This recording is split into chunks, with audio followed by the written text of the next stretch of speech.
welcome back to One-on-One Shadowboxing. Today my fellow shadowboxer is Gabriel Harfouche. Gabriel, in the first half we discussed two of the major points of your political party, the PAP party. Yes. You got at least three more issues you want to raise.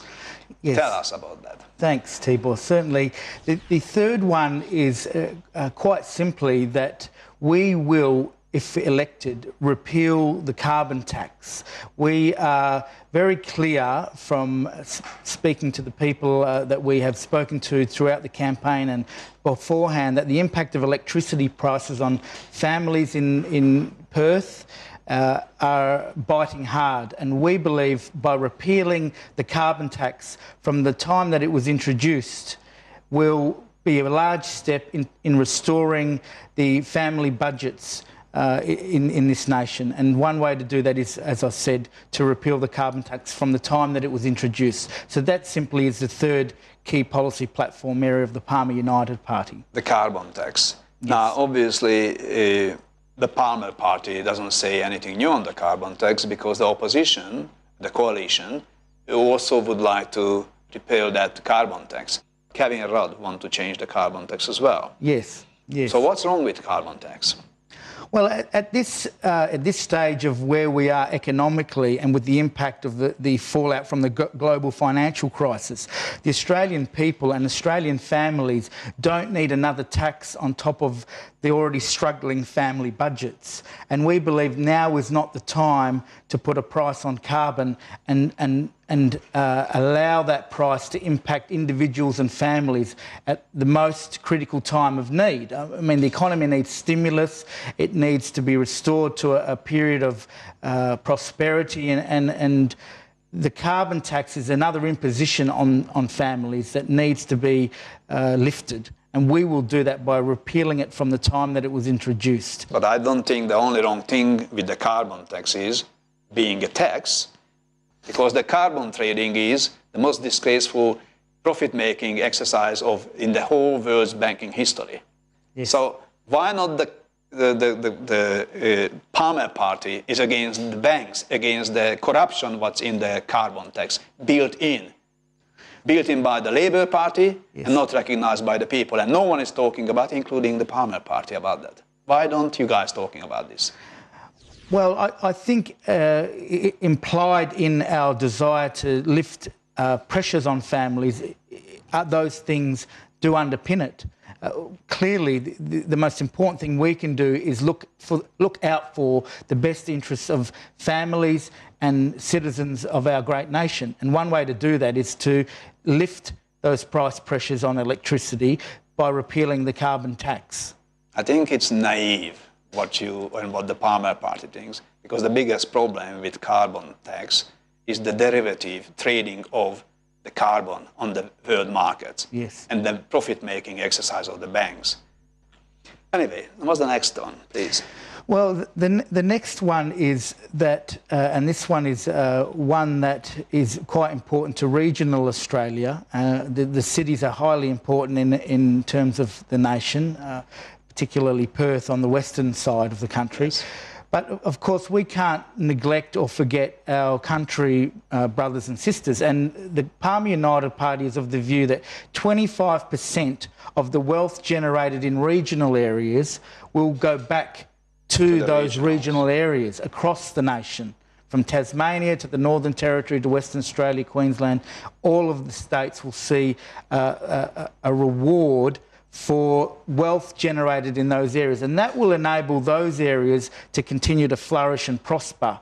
And when those areas continue to flourish and prosper, so will our cities, and it'll ease pressure in a lot of ways in that regard.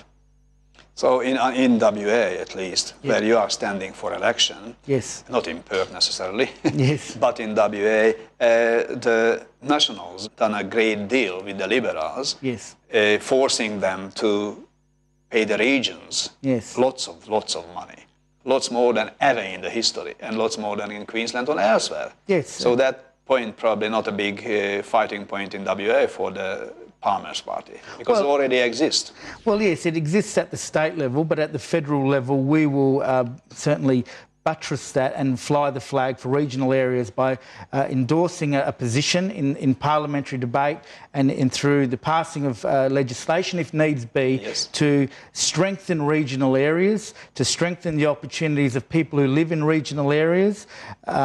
And one way to do that is to say 25% of the wealth generated in your area, we will ensure goes back to your area. So what do you mean? How can you measure the 25%? What's the sort of mechanism to get that 25% out and get back to the region? That's a good question. And at this point, for me, I can say that across the nation, there has been a lot of neglect in regional area from a policy platform point of view. The intricacies of that will come out in time from the Palmer United Party, but certainly we want to show our legitimacy to the people in regional areas by having a platform of that nature that considers them as part of this great nation. And our way of showing that we can strengthen regional areas is to come up with a position, and how that is measured in time will be a matter for the party. But the platform that we're standing on currently is to ensure that regional areas are looked after, and one way to do that is by offering back 25% of wealth generated in that region. And it could be an economic measurement, it could be a measurement through taxation, but that will come out in time, Tibor. Okay, Gabriel, what's the next one? The fifth important issue for the Palmer Party. Well, as someone who's passionate about human rights and international law, Tibor, it's very important from my personal point of view that we don't politicise the asylum seeker debate. We are an eclectic nation. We all come from different walks of life, and that's the beauty of our nation. We all share it, and we all work together under the rule of law. And the structures and the frameworks are there that enable all of us to work together and prosper. And we should be thinking carefully about our international and human rights obligations. And one way to do that is, yes, the other parties have tried and in my view, have failed. And they've continued, yes, to politicise the debate on what I believe to be dangerous racial grounds. You know, we need to work in harmony with one another and in harmony with the people of the rest of the globe. The Palmer United Party is of the view that one way we can resolve and stop the boats and stop people smuggling is to legitimise a process that allows people who need to come to this country to escape from the harmful impacts of their lives in other countries that are struggling or suffering, and are genuine refugees, to fly to Australia, to be processed at our airports through the proper paperwork and proper channels and proper agencies that will exist at our airport bases. And if they are found not to be legitimate and found going back, they are to fly back, yes. And it's through a legitimate process of this sort that we...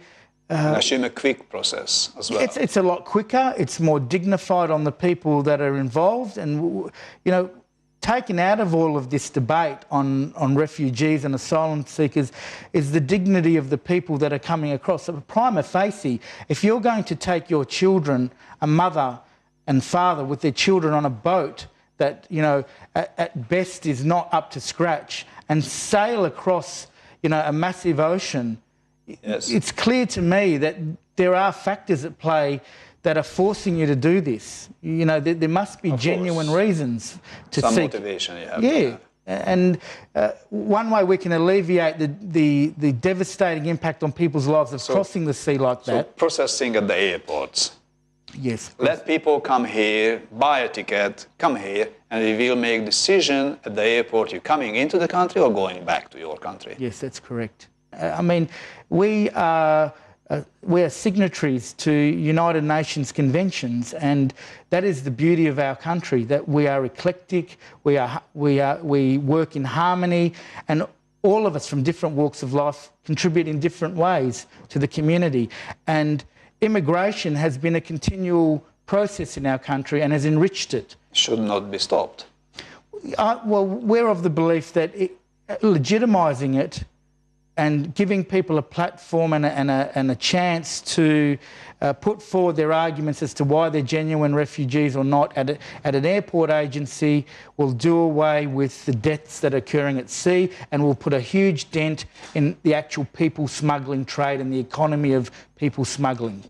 Last question. Sure. Gabriel, what is your personal policy standing for Perth? Anything add into these 5 policies or less? Well, my passion and interest is in education, and I believe that education is a critical aspect of democracy. And my time in government schools and in teaching... You mean parliamentary democracy, because we're not living in democracy in Australia. We got a parliamentary democracy. Yeah, we have a parliamentary democracy. But from my point of view, giving children the opportunity to learn about our democracy, our parliamentary democracy, and to offer them challenge and to listen to the voices of school teachers. I know that the education portfolio is a state portfolio, and a lot of work has been done recently in that area. Section 51 of the Constitution outlines the powers of federal parliament. Education is one reserved to the states. Yes. However, I would like to take my experience working in that field and creating schools where there is best practice. And the best way to do that is to work with teachers and to consult with teachers. We've heard a lot about particular policy platforms and the rebranding and rebadging of particular parties' policies on education at the federal level. But my belief is I will be able to enunciate a clearer vision for education, given my 18.5 years as a teacher, head of English and a deputy principal in government schools. Gabriel, thank you very much for coming in, and good luck for the election. Thank you, Tibor. Please come back next week to watch one-on-one shadow boxing, same channel, same time.